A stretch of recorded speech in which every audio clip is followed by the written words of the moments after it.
I live by Liberty Bell Park in Philadelphia, and I just grew up, loving horses, and did something just like this. Just stood by the racetrack one day, saw the horses, the way they, their feet hit the ground, how heavy they are, they're athletic. I was in awe of it from the word go. And my dad was also a teller there, but my family's not in the horse business at all. And I just snuck into the racetrack and started mucking stalls, and that's about it. I started driving horses out at Los Meadows in California. I had my qualifying license for 2 years. Finally, I got a drive, and it led to more. And I had to actually have 25 good qualifying drives, and that's a little harder than it seems because the judges actually have to okay your drive, and it might have been a little easier before, a little easier now. I'm not sure how it goes now, but it was a process to get your actual provisional license, and I got that out in California. Drove about 10 races out there, and then I headed up to Canada, Western Canada. That's where I kind of cut my teeth. I spent 10 years up there, and I had my own stable for years and years up until recently.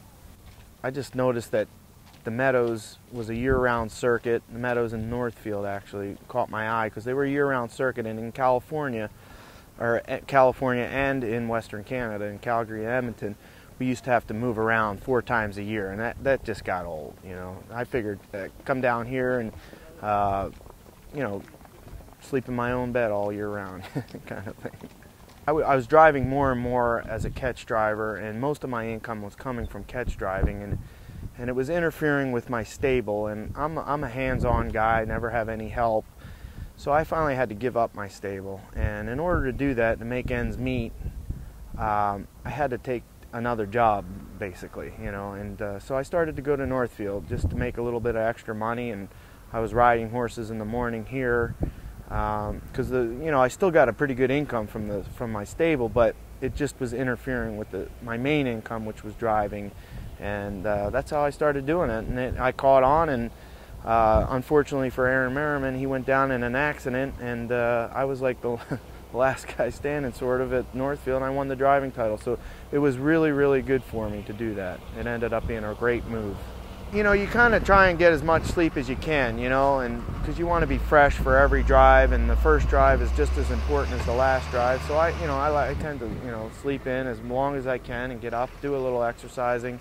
I run 1 or 2 miles a day, and then just get in the car and go to whatever track's first, and as soon as you're done there, go to the next track. And it's 2 hours to Northfield, so Aaron could probably tell you a little bit more about that. He does it way more than me, but he's 10 years younger than me too. It's tough. It really is. It's a grind when you go from track to track, and I did it for about 1.5 years, and I'm kind of slowing down on that right now, but should Northfield go for a little bit more money here in the future, I'll probably get back into it. I miss training. I did it forever. I woke up every morning and fed my horses. I owned most of the horses that I trained, or at least a part of them. Yeah, I do miss it, and I'll probably get back into it sometime in the future. I used to like being around young horses. That was always my forte, and yeah, I'll probably get back into it, possibly when I slow down driving or whatever.